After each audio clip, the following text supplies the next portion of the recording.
네, 휴식 마치고, 자, 2부를 시작합니다. 자, 1부 다 들으셨더라도, 라일리 라온이 어머니, 아버지 어머니, 부모님들은 2부를 통해서 좀 더 심화된 내용을 통해서 아이들에게 또 설명을 또 더 잘해 주실 수 있는 그런 부분들이 있기 때문에 잠깐만 시간을 더 내서 2부를 해보겠습니다. 자, 4문부터 다시 볼게요.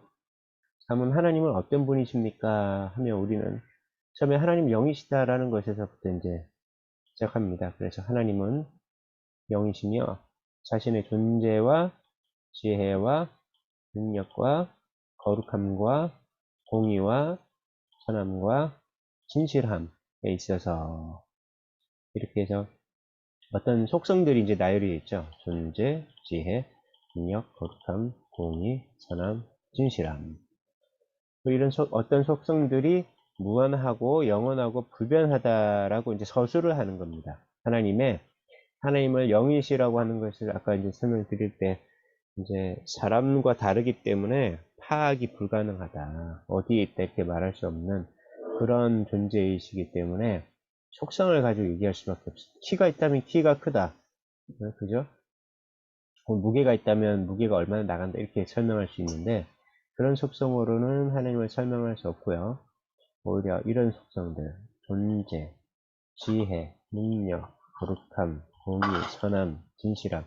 그러니까 하나님이 영이시라고 할 때 영에 있는 속성인 거죠. 영의 존재, 영의 지혜, 능력, 영의 거룩함, 영의 공의와 영의 선함과 진실함이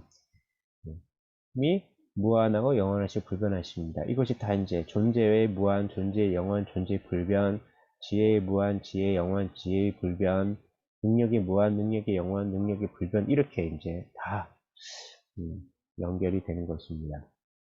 근데 이것을 이제 우리가 좀 더 이렇게 나누어서 볼 수가 있습니다. 영어의 존재와 지혜와 능력과 거룩함, 공의, 선함, 진실함 이렇게 파란색으로 되어 있는 이 속성들은 이제 무한, 영원, 불변이라고 하는 서술 이 서술이 되는 이런 성질과도 이제 좀 다릅니다. 그냥 무한하다는 속성이 있겠죠. 무한하다는 속성. 뭐 수가 무한하다, 크기가 무한하다. 그렇게 우리는 생각할 수 있는데, 그러니까 우리가 한정할 수 있다라고 하는 어떤 성질이 만약에 있다고 할 때, 한정할 수 있는 성질이 있을 때 그것을 유한하거나 무한하다고 말할 수 있는 것이죠. 그래서, 뭐, 거룩함이라든가 공의도 정의라고 해볼까요? 우리가 잘 아는, 하면 선함, 이런 것을 유한함과 무한함 같은 거 우리가 좀 생각하기 할 수 있는지 어렵죠. 어떻게 영어는 또 생각하면 어떨까요? 영어는 좀 쉽죠. 일시적이거나 지속이 불가능한 어떤 시점이 있다면 멈추고 정지하는 시점이 있다면 그것은 절대 영원하지 않습니다. 영원하다라고 하는 것은 어떤 지점이 끝나거나 시작하는 지점이 없다는 뜻이기 때문에 모든 것을 그러니까 시간적인 어떤 성질이 시간의 차원에서 전혀 어, 전혀 네. 여기 문 좀 닫아요. 네. 그러니까 네, 일치적이지 않고 시작에는 끝이 없다. 네. 자, 불변은 이제 조금이라도 변하면 이제 불변이라는 성질이 이제 깨지는 거죠. 자, 이것을 이제 우리가 이렇게 나눌 수가 있습니다. 존재, 지혜, 능력, 거룩함, 공의, 선함, 진실함 같은 것은 이제 꼭 하나님만이 아니어도 사실은 이제 가능합니다. 그러니까 이걸 공유적 속성이라고 할 수가 있고, 이 공유란 것은 하나님이 하나님 아닌 다른 존재, 혹은 우리 인간에게도 이런 속성이 있다. 우리도 인간의 존재가 있고, 인간의 지혜가 있고, 능력이 있고, 거룩함이 있고, 공의, 선함, 진실함 이런 것이 있어요. 물론 타락한 이후의 인간에게서는 이런 것이 완전한 순수한 형태로 존재하지 않습니다. 특별히 거룩함이나 공의 같은 것은 타락한 인간에게는 존재하지 않는 속성입니다. 그렇지만 이제 이걸 어떻게 봐야 되냐면 이제 플러스 마이너스, 그러니까 더 거룩하거나 덜 거룩하거나 혹은 천해지거나 이렇게 되는 거죠. 그러니까 의도 플러스 의롭다, 마이너스는 불의하다 이렇게 되는 거죠. 선함도 플러스 선하다, 마이너스 악하다. 이렇게. 진실, 거짓 이렇게 되는 거죠. 이렇게 해서 속성의 어떤 잣대가 되는 기준이 되는 이런 속성들은 있다. 그런데 무한영은 불변한 것은 오직 하나님만 갖고 계시는 속성이기 때문에 비공유적 속성이라고 합니다. 자, 이렇게 파악해서 다시 사문답을 보면 하나님은 어떤 분이십니까? 할 때 하나님은 영이십니다. 제일 첫 번째, 제일 중요한 하나님의 어떤 하나님 누구시냐? 라고 할 때 것이고요. 자신의 존재와 지혜와 능력과 거룩함과 공의와 선함과 진실함에 있어서 이런 속성들은 우리도 경험할 수 있고 알 수 있는데 거기서 무한하고 영원하시고 불변하다고 하는 것은 절대적으로 하나님만 가지고 계시는 그런 속성입니다. 물론 이것 외에도 많이 있습니다. 많이 있는데 소위르문답의 어떤 교육적인 특성상 이것만 7가지만 선택해서 거기에 무한하고 영원하시고 불변하시고 여러분들이 뭐 새로운 다른 속성들을 가져오셔도 이렇게 대입하면 됩니다. 그 속성이 무한하고 영원하고 불변하다 이렇게 하시면 그것이 하나님의 속성이다. 영이신 하나님에 대해서 아까 조금 이제 말씀을 드렸는데 다시 한번 이제 확인차 우리가 살펴봐야 되는 것은 영이신 하나님이라고 하는 것은 부정어법에 의하면 육이 아닌 하나님이라고 말할 수가 있습니다. 육신이 없는 거죠. 그러니까 이 세상의 모든 존재는 물질로 되어 있죠. 물질로 되어 있습니다.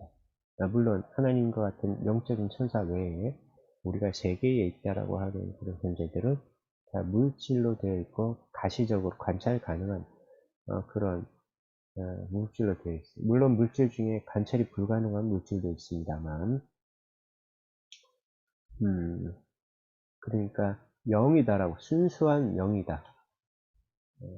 비물질적인 존재.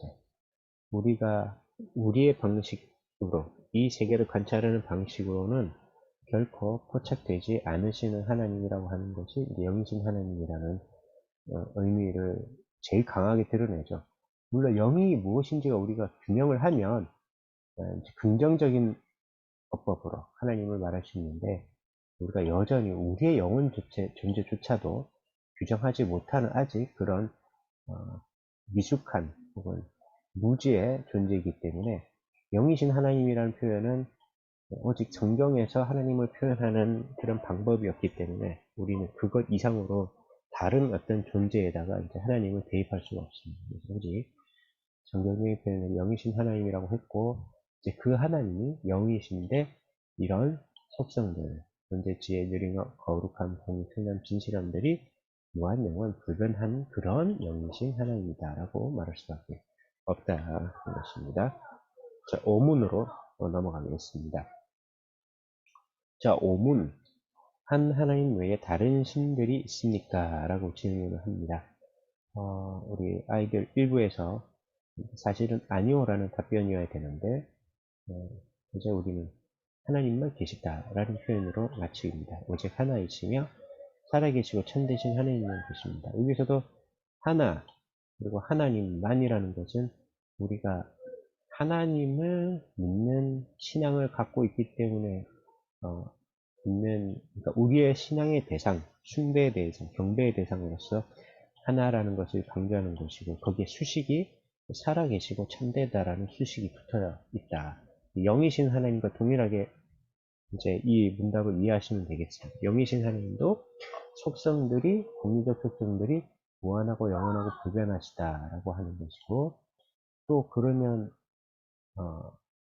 이제 그런 분이 또 있느냐 그런 영이신 그 하나님이라는 존재가 또 있느냐 할 때 하나 한 분밖에 안 계시다. 그런데 한 분만 계시다라고 할 때는 또 살아 계시고 참되다라고 하는 속성이 붙는 거죠. 그러니까 사문, 오문에서 이렇게 속성들이 더 붙는다고 보면 되겠습니다. 이 종교의 형태를 조금 살펴봅시다.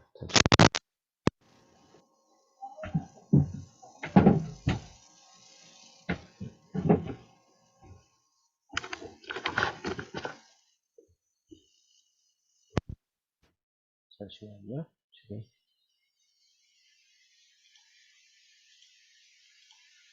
하나, 둘, 하나, 둘, 하나, 둘, 셋, 하나, 둘, 하나, 둘,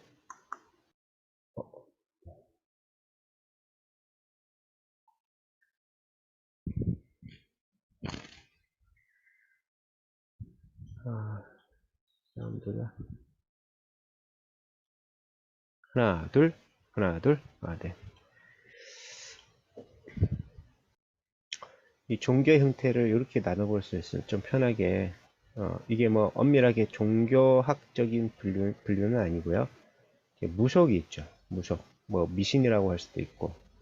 그러니까 전혀 파악이 안 되고 그저 있다고 믿는 것을 믿는 거. 그러니까 그냥 자신 맹신이죠, 맹신. 그것이 무엇인지 파악하는 것을 무의미합니다. 오직 이제 그것을 어떻게 다루느냐, 대하느냐만 이제 남아있죠. 그래서 무속의 가장 큰 특징은 윤리적인 것이 없습니다. 내가 지금까지 어떻게 살았든 상관없이 지금 이 무속적으로 숭배하는 대상을 달래기만 하면 이제 문제를 해결할 수 있다라고 보는 것이 무속이기 때문에 무속은 이제 윤리가 사실 의미가 없습니다. 지금 내가 그 신에게 어떻게 하느냐가 중요하기 때문이죠. 그리고 또 다신론이 있고 범신론이 있습니다. 다신론은 많다, 신이 많다. 범신론은 이제 모든 것이 신이다. 모든 존재에 대해서 신으로 귀결하려고 하는 방식으로 보는 게 범신론이고, 일신론은 이제 신이 하나다라고 하는 것이죠. 지금 이 문답과 관련이 있어서 잠시 이제 살펴보는 것입니다. 자, 무속은 이제 범신론으로 비슷하게 발전할 수가 있습니다. 범신론은 무속보다는 좀 괜찮은 형태인데, 이제 점점 윤리적으로, 그러니까 무속이 아까 말씀드린 대로 비윤리적인 그런 특징은 사실 인간의 사회에 발전된 사회나 성숙한 사회에 맞지 않습니다. 그래서 네, 오히려 정말 지성의 발달에 따라서 음, 만약에 종교가 발달한다면 범신론으로 가는 게 첫 번째는 맞죠. 첫 번째. 범신론의 제일 대표적인 것은 이제 신화죠. 아, 아. 신화로 가는 어떤 그 길목에 있는데 이제 그러니까 무속에서 예를 들면 이렇게 볼 수 있죠. 무속에서 만약에 어떤 특정한 영적인 존재를 달래기 위해서 다른 것을 만약에 희생한다고 생각을 해봐요. 그러면은 그 희생에 대한 대상이 있겠죠. 뭐 동물이면 뭐 돼지, 닭, 새나 뭐가 있을 텐데 곰신론으로 가면 그런 존재도 다 신적인 속성이 있기 때문에 함부로 이제 대할 수가 없죠. 곰신론이 되면 무엇이든 신으로 섬길 수 있지만 그렇다고 해서 다른 것을 이제 배제한다기보다 오히려 이제 자연 전체를 이제 숭배하게 되고 굉장히 자연주의적인 그런 방식으로 이제 나아갈 수 있는데 그래서 이게 구체화되면 다신론이 됩니다. 그런 것들 중에 정말 몇 가지를 이제 신으로 구별해서 있게 되는 거죠. 그것이 이제 원시적인 것이 대부분 신화입니다. 뭐 수메르나 굉장히 고대 신화도 있지만 우리 성경과 관련해서 가장 발견하기 쉬운 게 이제 그리스 로마 신화죠. 그리스 바울이 선교하던 당시에 고린도나 그런 곳이다. 로마 지배하에 있었으나 이제 그리스 철학이나 신화의 배경을 갖고 있었던 그런 지역이기 때문에 그래서 신전, 여러 가지 신전에서 신을 모시던 어떤 그런 종교의 형태를 볼 수 있는데 이제 다신론입니다. 다신론은 범신론보다는 좀 더 구체적인 그러니까 신화, 이야기가 있어요. 내러티브가 있고 그 신은 어떤 신인지에 대한 굉장히 구체적인 특성들을 갖고 있죠. 그래서 바다신, 하늘 신, 땅의 신, 이런 구체적인 어떤 신의 속성이 부여가 되는 것이고, 범신론은 각각의 신의 어떤 특성이 있다기보다 그걸 그대로 이제 신이라고 믿는 것이기 때문에 좀 다릅니다.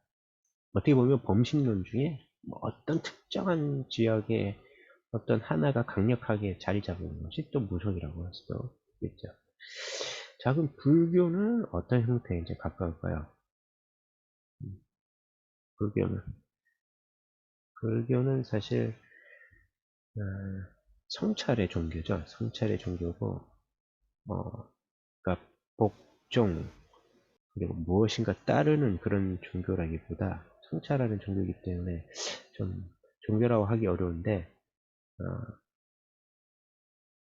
범신론에 가깝지 않을까 좀 생각해요. 그러니까 왜냐하면 모든 이제 글자가 보살이 되죠, 보살. 그러니까 그 수행을 시작하면 이제 다 보살이 되는데, 어, 굉장히 일반화시켜 말하면은 수행을 하면 다 부처가 됩니다. 그 끝이 부처이기 때문에. 네, 수행하면 보살이 다 입적하고, 그 다음에 입신하고, 입적하고, 마지막이 뭐죠? 이제, 네, 하면, 마지막 그 단계가 넘어가면 다 부처가 된다고 보는 거고, 그런 분들 중에 굉장히 그 몇 분들이, 어, 중요한 부처가 되는, 이렇게 중요한, 음, 어렵네요. 네, 저도 불교를 잘 모르지만 약간 이제 들은 바에 의하면 그렇습니다. 그러니까 모든 존재가 부처가 될 수 있는데, 그다음에 그 그런 보살들 중, 그러니까 생전은 다 보살이에요. 부처가 된 분들이 다 생전에 다 보살인데, 그때 가르쳤던 것들 중에 획기적인 어떤 어, 자신만의 고유한 그런 사상들을 영향력이 있는 그런 분들이 이제 특별한 부처로 섬기는 거죠. 뭐 미륵 이런 거죠. 어, 아미 아미도 보살이죠. 미륵. 네. 제가 떠오를 게 별로 없네요. 네, 그렇습니다. 근데 들어보시면 아마 많이 들어보셨던 그런 부처들의 이름이 있을 겁니다. 뭐 내부 보통 이제 네 개가 있다고 해요. 네, 보통은 사찰 가시면 네 개 정도 부처가 있다고 합니다.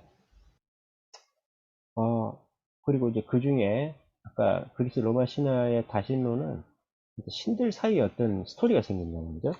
어떤 신들 사이에 아버지와 아들, 뭐 그렇죠. 아내, 뭐 그다음에 대적하는 신이 있고 그렇게 해서 신들 사이에 스토리가 있는데 그 중에서 결국 가장 뛰어나다라고 하는 한 신을 이제 섬기게 되죠.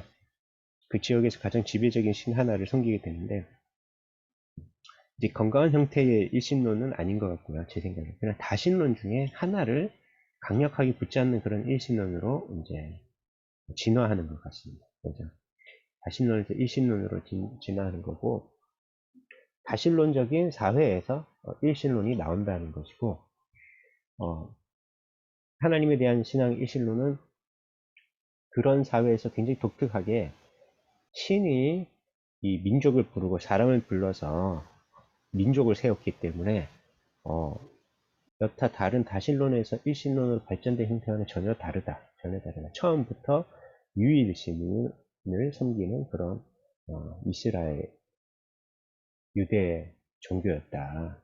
유대인들이 섬기는 유대인들이 믿는 그런 종교였다라는 것이 굉장히 독특한 형태고 그것을 계속 유지하는 것이 굉장히 오래된 종교 중에 일신론 중에 굉장히 오래된 종교가 바로 하나님의 종교다. 하나님을 믿는 종교다. 뭐 지금 여호와의 증인이라고 하는 종교가 있죠. 교파가 있는데 좀 이단이지만 말이 좋죠, 말이. 지금도 여전히 여호와라는 말을 쓸 수 있다라는 거. 이제 우리는 이제 여호와의 증인이라는 말을 쓰기가 좀 껄끄러워졌죠. 어쨌든 이제 본문에서 유일신 사상이기 때문에 이것을 이제 우리 아이들에게 유일신 사상을 뭐 다른 종교 형태로 설명드리는 것은 좀 어렵기 때문에 우리 아버지 어머님께 이 종교의 형태를 따라서 유일신은 어떤 의미를 갖고 있는지 설명을 드렸습니다. 마지막 삼위일체에 대해서는 우리가 아타나시우스 신경을 통해서 좀 자세히 배운 바가 있기 때문에 아타나시우스 신경 자체가 제일 좋은 삼위일체 텍스트죠. 그래서 아타나시우스 신경을 계속해서 우리가 고백하는 동안 이해하시고 있는 그것이 가장 중요하다고 생각하고요. 우리가 그 중에 이제 아이들한테도 질문을 던졌는데 우리 부모님들도 대답을 하셔야 될 것 같아서 이제 성령님은 이제 무엇이냐? 삼위일체 중에 한 분이신 하나님. 근데 성령님은 이제 하나님이죠. 삼위일체 따르면 하나님인데 그러면 그 성령님은 누구시라고 말할 수 있느냐라고 할 때 아타나시우스 신경이나 뭐 니케아 신경에 따르면 나오시는 분이죠. 아버지와 아들로부터 나오시는 하나님입니다. 이러니까 물론 아들도 아버지가 낳으셨기 때문에 또 다른 존재로서 독립적으로 존재하는 하나님인 것 같은데 또 성령님도 아버지와 아들로부터 나오는 하나님이라고 하기 때문에 또 다른 존재로 우리가 인식할 수 있는 그런 측면이 있기 때문에 삼일체가 또 필요하고요. 그러면 그 나오셨다라고 했을 때 그 성령님은 어떤 존재냐는 거죠. 이게 이제 제일 중요한 그 성격은 영이신 하나님 속에 이제 있다고 볼 수가 있습니다. 아버지와 아들은 좀 더 사람의 특성, 그러니까 출산하는 인간 특성의 어, 비유적인 그런 하나님의 존재죠. 위격, 두 개의 위격이 이 위격과 이 위격이 인간의 출산에 비유됐다면 삼위이신 세 번째 위이신 성령 하나님은 본래, 본래 하나님은 영이시다라고 할 때 그 하나님을 드러내는 것인데 그러니까 굉장히 그 본체 중에 본체라고 할 수가 있죠. 그 성령 하나님에 대한 표현이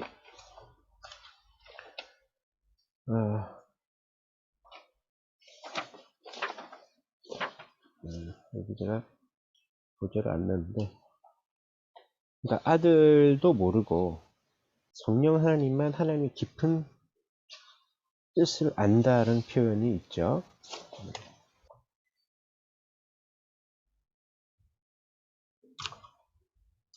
빨리.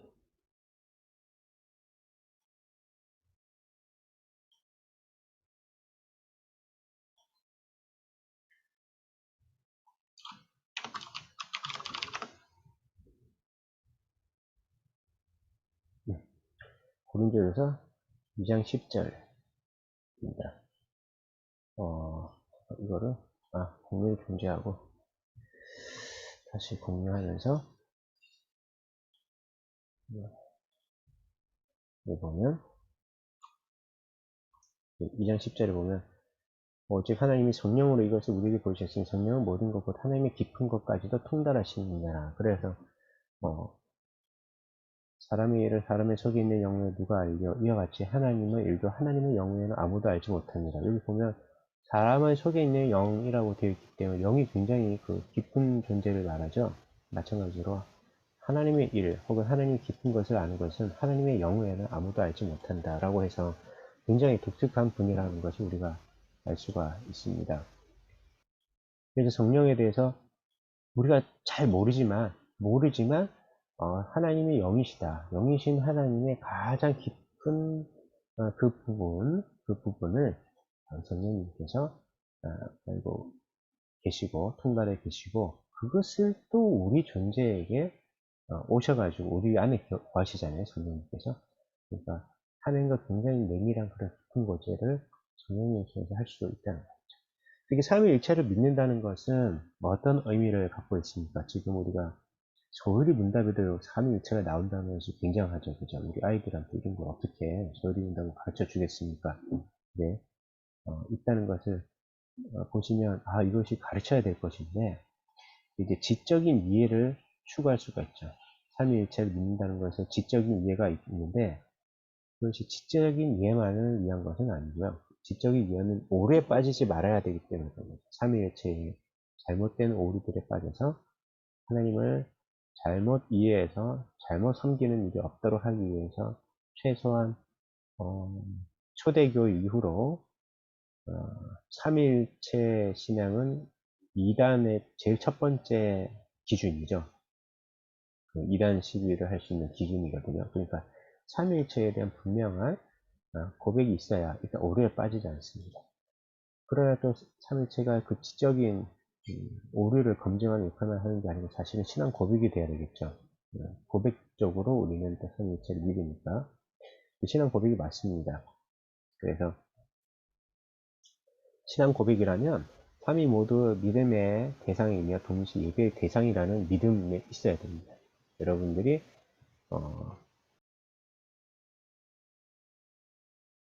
믿음의 내용은 뭐죠? 신격에는 삼위가 계신다. 성부와 성자 성령이시다. 이 삼위는 한 하나님이시고 본질이 동일하고 능력과 영광이 동등하다라고 하는 참새 신앙의 내용을 가지고 이것을 믿음의 대상으로 삼으며 또 동시에 예배의 대상으로 삼아야 됩니다. 그러면 이제 그것이 우리가 궁극적으로 이제 우리의 찬양과 감사와 신앙 고백과 기도 속에 삼위 하나님을 우리가 믿는다라고 하는 삼위일체 하나님을 믿는다라고 하는 표현들이 다양한 표현으로 사실은 드러나서 그 우리가 잘 알지 못하는 그 부분적인 믿음들을 점점 내가 신앙생활 하면서 구체적으로 드러나는 그런 표현들이 살아 생동하는 그런 표현들이 계속 이제 나타나야 된다는 것이죠. 네, 그런 것이 발전적인 신앙의 발전으로 드러나야 그것이 우리가 삼위일체, 삼위일체를 믿는다라고 하는 것. 모든 믿음의 교리의 내용들이 계속 발전해야 되잖아요. 우리 히브리서의 멜기세덱과 같이 우리가 더 모르는 성경의 혹은 신앙의 교리의 내용을 더 잘 가르칠 수 있는 상태로 성숙해야 되는데 심화되어야 되는데 삼위일체도 마찬가지로 더 심화된다는 것은 오류에 빠지지 않는 것뿐만이 아니라 우리 찬양과 감사와 신앙 고백과 기도 속에 다양한 표현으로 드러나는 그런 생동하는 그런 표현들이 있어야 된다. 삼위일체 자체는 나타나시면서 신경 계속 매번 고백할 때마다 보완될 수 있다고 생각하고 여기까지 하고 마치도록 하겠습니다. 오늘 사문, 오문, 육문입니다. 사문은 하나님은 어떤 분이십니까? 라는 것이고요. 하나님은 영이시다. 오문은 유일한 하나님, 다른 신은 없다. 그 다음에 삼위 하나님에 대한 고백으로 4호 육문 여기까지 웨스민스터 소요리문답으로 살펴보았습니다. 네, 이것을 마치겠습니다. 질문을 계속 유튜브로 계속해서 남겨주시면 좋겠습니다. 그렇게 해서 표현들 좀 더 설명드려야 되는 신격 이런 것을 아이들에게 어떻게 설명해야 되나 이렇게 또 해야 되는데 신격은 이제 유격과 다르죠. 본문에는 이가 없네. 마력이 위와 신격 이런 것을 여기 3위와 신격 해야 될 게 많습니다. 그렇지만 시간은 한정됐고 그래서 여기까지 하고 좀 마치도록 하겠습니다. 나머지는 또 추가적인 그런 대화를 통해서 나누도록 하겠습니다. 이상입니다.